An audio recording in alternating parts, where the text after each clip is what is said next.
Beloved, let me remind you of what John declares. The thief comes only to steal and kill and destroy. I have come that they may have life, and have it to the full. John 10 verse 10. The enemy has three objectives: to steal, to kill, and to destroy. But today I want to focus on the first, stealing. The devil is a thief, but he doesn't come for empty hands. He comes where he sees value. Oh, hear me today. If the devil is trying to steal from you, it means you have something precious. You have peace. You have joy. You have purpose, power, and a divine calling that he envies. The enemy is strategic. He attacks what threatens him.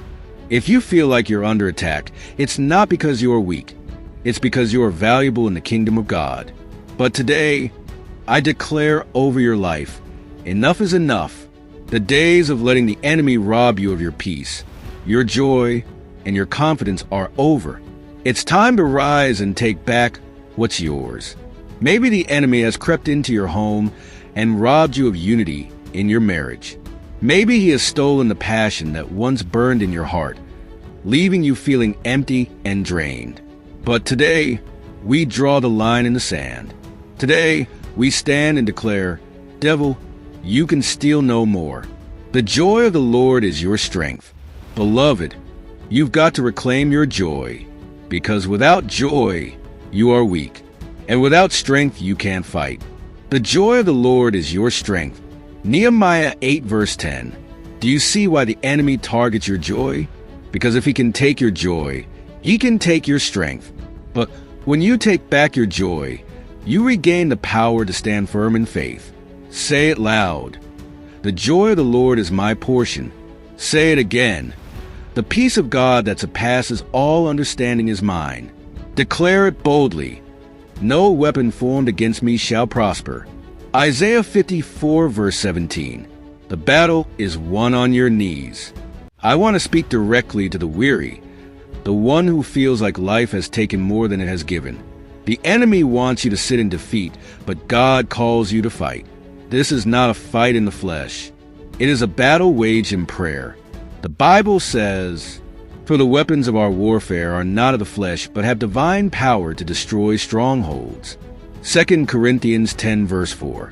This means your breakthrough isn't going to come through stress or anxiety. It will come through prayer. It will come through worship. It will come through declaring God's promises over your life. So right now, wherever you are, stand up in your spirit and declare, devil, I take back my peace. I take back my joy. I take back my family.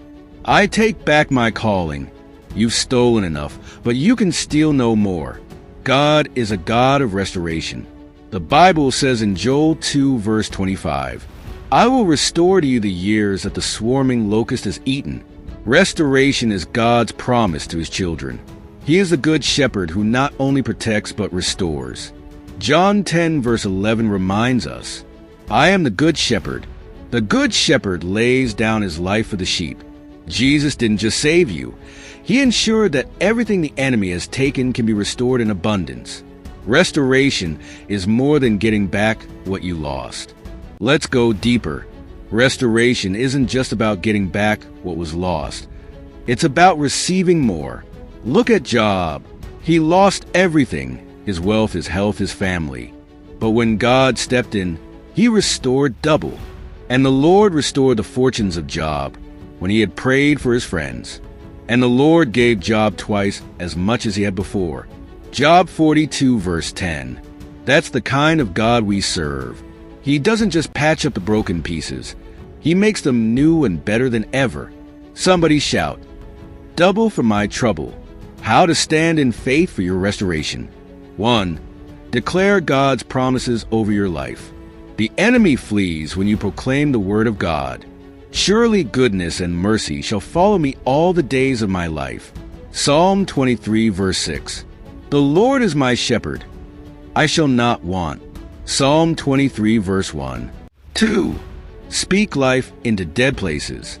God gave Ezekiel a vision of dry bones and commanded him to speak life over them.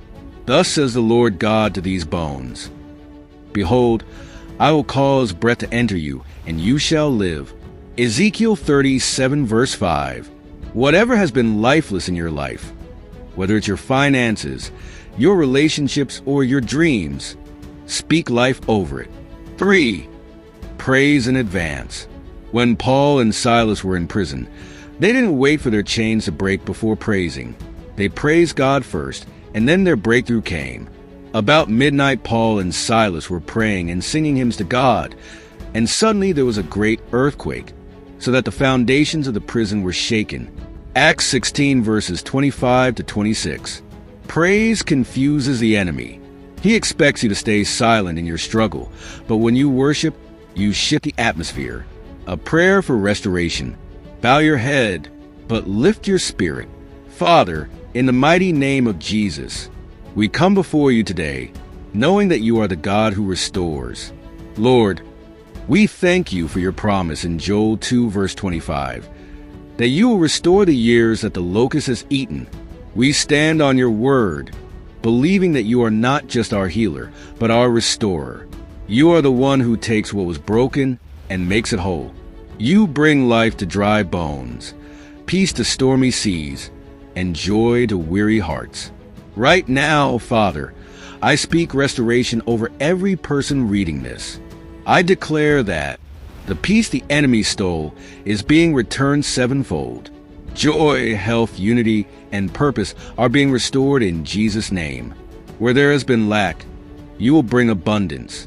Where there has been pain, you will bring healing. Where there has been despair, you will bring hope. We rebuke the thief, the devourer, and every demonic force sent to steal, kill, and destroy. In the authority of Jesus Christ, we command the enemy to take his hands off what belongs to your children. We reclaim our families, our minds, our health, and our purpose. Lord, let your spirit fill every empty place. Let your glory shine in every dark corner. Let your love mend every broken heart. Thank you, Lord, for being the God who restores. Thank you for giving us beauty for ashes, joy for mourning, and praise for despair. Isaiah 61 verse 3. We trust you, Lord, and we wait expectantly for you to do a new thing in our lives.